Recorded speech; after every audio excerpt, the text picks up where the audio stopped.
Not all books are read with the eyes. Some are read with the soul, with the weight of each word falling like a stone into a bottomless well. Notes from Underground by Fyodor Dostoevsky is one of those books. It's not a story meant to entertain you or teach you a comforting moral. It's a testimony, a muffled scream of a man crawling in the gloom of his own mind. And if you dare to listen, if you dare to look inside, you might find something unexpected, yourself. Dostoevsky presents a nameless man, a man who dwells in the shadows, hidden, invisible, despised but not by society, rather by himself. A retired civil servant who locks himself in a damp, dreary room, lost in a spiral of self-twisting thoughts.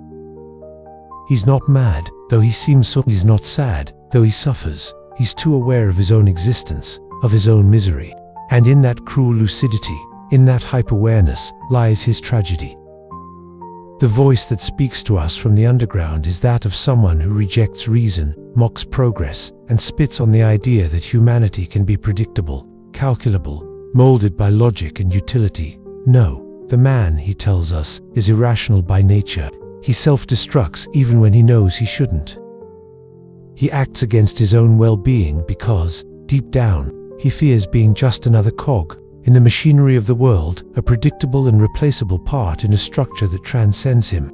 It's not just a matter of pride or rebellion, but the existential dread of being defined by external laws. What use is happiness if it means surrendering freedom? What use is well-being if it's conditioned by a cold calculation that ignores the whirlwind of emotions, desires, and contradictions that make us human? His discourse is erratic, contradictory. First, he hates himself, then justifies himself, then condemns himself again. It's a constant struggle between pride and humiliation, between self-destruction and the desperate desire for validation. He takes pride in his own misery, yet despises it, as if his suffering were a tangible proof of his existence. He wants to be seen, but he also wants to disappear. He seeks contact with others, but when he gets it, he violently rejects it. He laughs at virtuous men, yet envies them with an intensity that consumes him. He clings to his pain as if it were the only real thing, the only thing that separates him from the rest, a silent testimony that, despite everything, he still feels, he is still alive. And here is where Dostoevsky holds up a mirror, because, although we may not want to admit it, we all have a bit of that man from the underground in us. We've all felt that need to sabotage ourselves, to hurt ourselves without apparent reason. We've all felt the dark pleasure of self-destruction, of anger directed inward, of the perverse satisfaction of witnessing our own collapse without lifting a finger to stop it. That's the genius of this novel. It doesn't tell us what to do with that feeling. It doesn't offer an escape, not even a hint of how to reconcile with our dark side. It only shows it to us, raw, unflinching, without concessions, for us to face it and decide if it's even possible, if we want to keep living in the underground or find a way to ascend.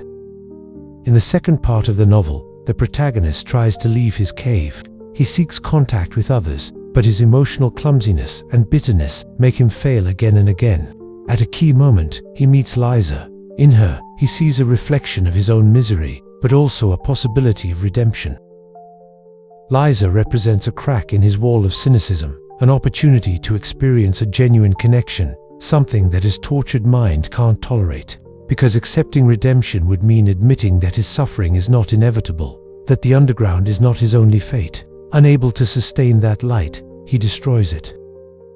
He humiliates her, tramples on her, not only because he doesn't know how to relate in any other way, but because love and compassion terrify him.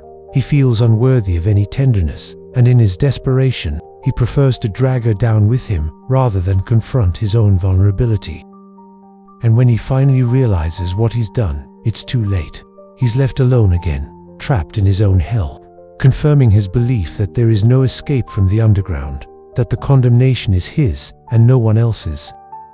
The underground is not just a mental space, but a state of the soul, a place where the individual locks himself away, convinced that no one will understand him, that his suffering is unique and unanswerable. But paradoxically, this feeling of isolation is shared by many. At this point, the novel forces us to ask, how many times have we chosen pain simply because it's familiar? How many times have we rejected the possibility of being loved out of fear that we wouldn't measure up? How many times have we preferred cynicism over hope, mockery over honesty? Notes from Underground is not a book that tells you what you want to hear.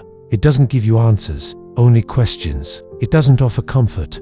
It strips you of any illusion you may have about yourself. It's a descent into the darkest corner of the human soul, where the masks fall and only the rawness of naked consciousness remains.